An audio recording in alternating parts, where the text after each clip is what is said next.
Governor, good to see you. Thanks so much for joining us. Maria, thank you. Well, make the sales pitch for us. In an environment where we see really such a debate going into this election, why would voters choose Governor Johnson?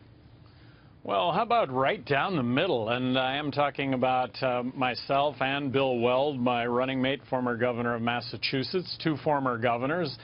Fiscally conservative, socially, look, we should be able to make choices in our own lives that only affect our own lives as long as those choices don't adversely affect others.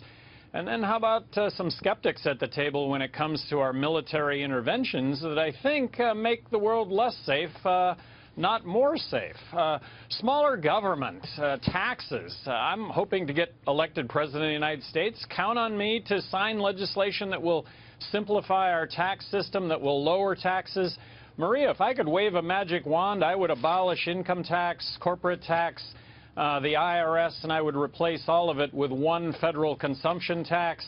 If that doesn't create tens of millions of jobs in this country, I don't know what will. Yeah, but is it going to create revenue to actually impact the $19 trillion in debt? Well, I point out that the fair tax is a piece of legislation that's pending before Congress. You can look at that as to how to dot the I's and cross the T's when it comes to one federal consumption tax. It is meant to be revenue neutral, and yeah, we have got a $19 trillion debt. Nobody's talking about the entitlements, Medicaid, Medicare, Social Security. Look, we're headed to a fiscal cliff here that when it comes to the major party candidates, all they're talking about is, Trump and his business practice and Hillary, her time, in government, as opposed to the issues. So just to be clear, you would cut Social Security benefits then? Well, you don't have to cut Social Security benefits, no, Maria, but raising the retirement age as one example. I see. Okay. It is fiscally going to be insolvent. Just I mean, there's an end to this. Here's Kevin Kelly, Governor. Governor Johnson, a century ago, the government took up about 8% of the economy. Now it's at about 40%. We're seeing over 22,000 pages of regulatory content in the Dodd-Frank Act. We're coming into a stronger dollar. Which one of your policies is best for this economy? Which would actually turn the page? You've talked about the national consumption tax. You've talked about entitlements. You talked about executive actions. Which one's best for the economy? Because people are going to vote with their pocketbook.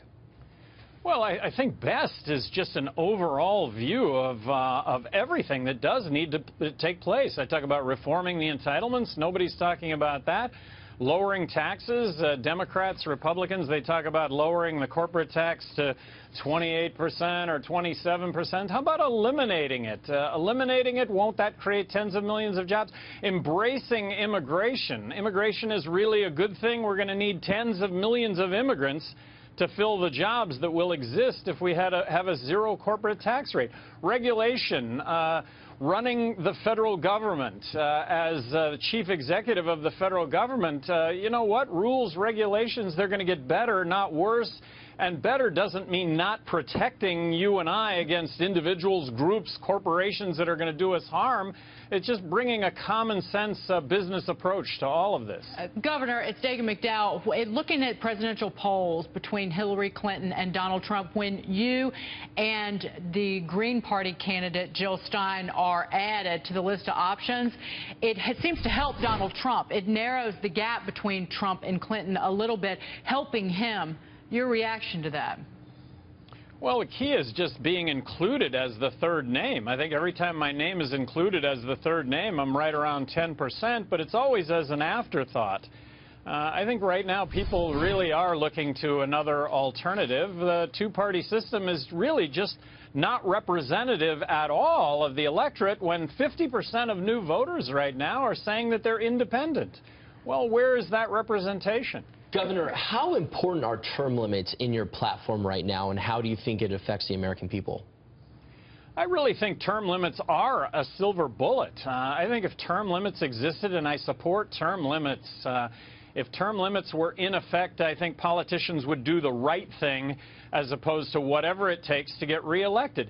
The Pentagon right now is saying that 20% of U.S. bases could be eliminated. But guess what? We're not eliminating any of those bases because of elected officials in those states that are protecting those bases. Well, if term limits were in effect, would those congressmen and women, senators, be doing the right thing, like I say, as opposed to doing whatever it takes to get reelected? Term limits, silver bullet. Julie Roginski, Governor. Hi, Governor. So you need about 15%, I believe, to make it into the debates this fall. You're at about 10%, 8 to 10% now. You expect to be in the debates come November or October?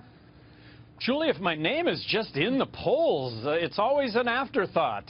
Everybody reports Trump and Clinton, and oftentimes they report, oh, and another candidate got 12% in this poll. Well, who was the other candidate? If they will just give me a slot right off the get-go, Trump, Clinton, Johnson, Weld, I think we'll be at that 15%. But look, if it's always as an afterthought, you know, that's up for grabs. So you don't think your candidacy is helping Trump then? No, Maria, I think it draws equally from both sides. Right now, narrowly, we're taking more votes away from Clinton, but I can't see that happening. I have to think that as two former Republican governors, having served in heavily blue states, fiscally conservative to the max, at the end of the day, maybe that's more votes from Trump. But I'm guessing equally from both sides.